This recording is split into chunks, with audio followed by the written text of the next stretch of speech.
estamos del mundo, ya estamos de vuelta. Sí, ya estamos de vuelta con información del mundo. Estamos en el mundo, básicamente, porque si no, imagínense. Florencia Vial nos acompaña esta mañana. ¿Cómo está, Florencia? ¿Cómo están, Andrea, José? Muy buenos días y muy buenos días a todos ustedes en sus casas. Y comenzamos revisando lo que ocurre justamente en Bolivia, luego que el expresidente de ese país, Evo Morales, quien recordemos se encuentra refugiado en Argentina, confirmó finalmente la gran duda que se generaba en la política boliviana y finalmente confirmó quién va a ser el candidato de su partido, del partido El MAS, para las próximas elecciones del 3 de mayo. Se trata de Luis Arce, exministro de Economía de ese país, quien fue electo por más de los 50 delegados que votaron en las jornadas lideradas, ahí lo vemos en las imágenes, por el exmandatario, donde también se eligió a su compañero de fórmula, David Choquehuanca, ex canciller de Bolivia, que se va a presentar justamente como vicepresidente. Un anuncio que se realizó en una conferencia de prensa en Buenos Aires, donde eso sí, curiosamente, no estaba presente ni Arce ni Choquehuanca, y en la que el expresidente aseguró que con las elecciones de mayo el MAS va a poder recuperar y ellos van a poder recuperar la democracia que se les fue arrebatada. Y además, algo que llamó bastante la atención es que pidió que no lo abandonen en Bolivia. Ahora, ¿quién es Luis Arce? Arce es uno de los hombres que la verdad ha acompañado durante varios años a Morales desde su llegada al poder en Bolivia, y desde entonces obviamente ha sido muy criticado por sus detractores, por la oposición boliviana, y porque además también, siendo ministro de Economía y de Finanzas, que por cierto fue en 2 ocasiones, se transformó como en una especie de gurú del despegue de la economía boliviana, que finalmente logró un histórico crecimiento del PIB, sobre todo en los últimos años, apoyado también principalmente por el buen momento de los precios de las materias primas para ese país. Razón por la que incluso fue considerado uno de los hombres fuertes del gobierno de Morales durante varios de sus mandatos. Sin embargo, en 2017 tuvo que apartarse temporalmente del cargo, justamente debido a un problema de salud. Por otro lado, tenemos que se está candidateando para vicepresidente, el ex canciller David Choquehuanca, que, para mencionar un par de cosas sobre él, es una aymara profundo del departamento de La Paz, y quien hay que recordar, como yo les decía, que fue canciller de Bolivia entre 2006 y 2017, uno de los ministros que por mayor tiempo obviamente acompañó a Evo Morales durante su gestión, y de hecho también hay que mencionarlo, fue quien lideró la demanda marítima de La Paz contra nuestro país ante la Corte Internacional de Justicia en La Haya, que buscaba, recordemos, que Chile de alguna manera se sentara a negociar una salida soberana al Océano Pacífico. Con esta fórmula, finalmente, lo que está intentando hacer el partido del MAS es que finalmente Arce apela a la clase media, que en algún momento también votó por Evo Morales, mientras que Choquehuanca finalmente representa a los indígenas, que obviamente es una base y es el núcleo de ese mismo partido. Estuvo peleado harto tiempo con Evo Morales. Choquehuanca, Sí, de pues. hecho, Morales lo sacó de la Cancillería para poner a Diego Peri para la segunda parte del juicio, ¿no? En la Corte Internacional de Justicia de La Haya. Y Choquehuanca incluso en algún momento, recuerdo yo hace algunos años, intentó generar un contramovimiento al MAS o reunir a algunos, miembros del MAS que evidentemente estaban en desacuerdo con la línea más dura de García Linera Morales, que era como la fórmula que básicamente gobernó Bolivia durante estos 3 periodos. En Bolivia, digamos, van en fórmula atada. Tú no puedes votar por el presidente y vicepresidente. Es una pareja indivisible. Y Álvaro García Linera, de hecho, también está en el exilio, de alguna u otra manera, ¿no? Que acompañó a Morales durante todo este tiempo. Y después, bueno, se reencuentra con Evo Morales, Choquehuanca, y la verdad que a muchos les llamó la atención de que el ex ministro de Economía, Luis Arce, haya sido escogido, entendiendo que había líderes cocaleros como Andrónico Rodríguez, o el mismo que era Diego... como el decían del Delfín, incluso. O el mismo Diego de Peri, Morales, que estuvo claro, frente a la Cancillería en el último periodo, eran candidatos mucho más fuertes. Pero bueno, la verdad es que quiso sorprender, y efectivamente hay una lectura que tiene que ver con apelar a esa clase media, porque la gestión económica de Arce no es la gestión económica tradicional del régimen del socialismo del siglo XXI. Bolivia creció a tasas del 6, 6,5% durante prácticamente gran parte de los gobiernos de Morales, y alcanzó una mezcla entre corporativismo y libre mercado que llevó a Bolivia a tasas de crecimiento y de redistribución de la riqueza bastante interesantes como fórmulas exitosas paralelo a lo que pasó en Nicaragua y en Venezuela, que fueron proyectos un poquito más fallidos, ¿no? Sobre todo yo también creo que Luis Arce finalmente fue electo, a diferencia de como los otros candidatos que tú decías, porque también él representa otro tipo de ciudadano. Él es un economista universitario, él se fue a hacer un máster a una universidad en Reino Unido, por lo tanto también representa a una clase que hace unos años también le entregó su apoyo a Evo Morales durante las elecciones.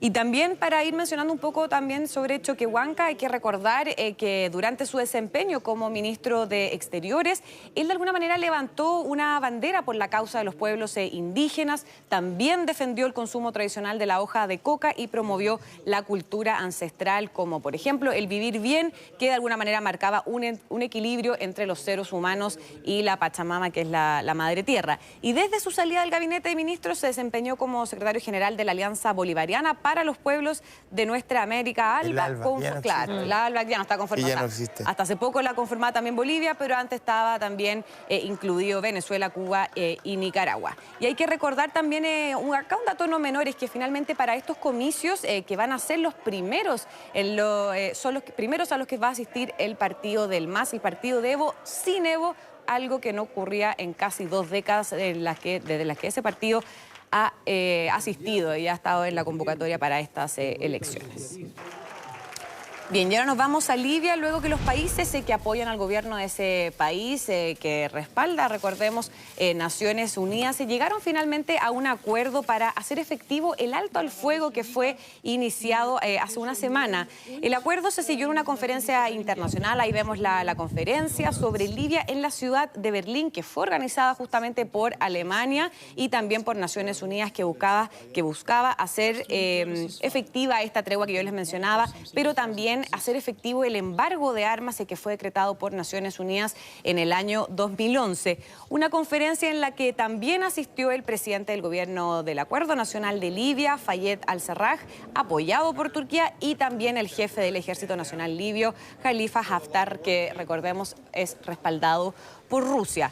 Por su parte, su anfitriona, ahí la veíamos antes en las imágenes, la canciller Angela Merkel aseguró que no hay posibilidad para una solución militar, sino que necesitan finalmente una solución política a través de un proceso político que, eso sí, debe estar controlado y liderado por los propios libios.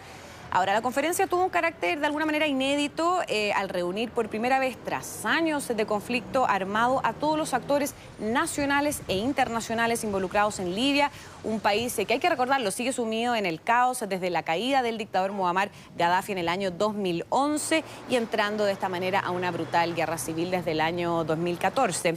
Entre los líderes que participaron, ahí vemos las imágenes, está el presidente de Francia, Emmanuel Macron, el presidente ruso, Vladimir Putin, el de Turquía, Recep Tayyip Erdogan, el primer ministro de Italia, Giuseppe Conte, el premier también de Reino Unido, Boris Johnson, y también el presidente egipcio, Abdel Fattah al-Sisi.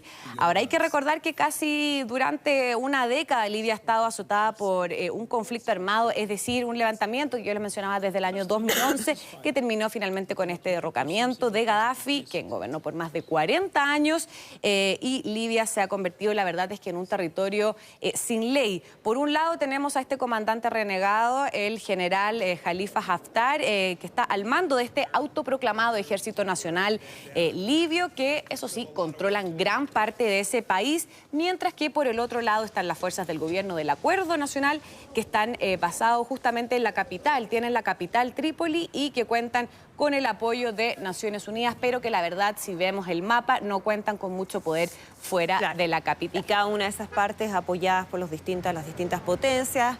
Por lo mismo se temía una internacionalización de este conflicto al estilo sirio, ¿no? Claro. Que se transformase en un escenario de conflicto entre las grandes potencias, Rusia, Estados Unidos, bueno, y los países del mundo árabe.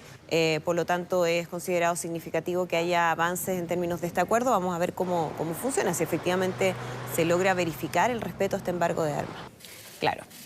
Bien, y ahora seguimos, nos vamos con otro tema, nos vamos a Reino Unido. Bueno, ahí lo vemos, el príncipe Harry finalmente se refirió a esta polémica decisión de abandonar sus funciones en la realeza británica.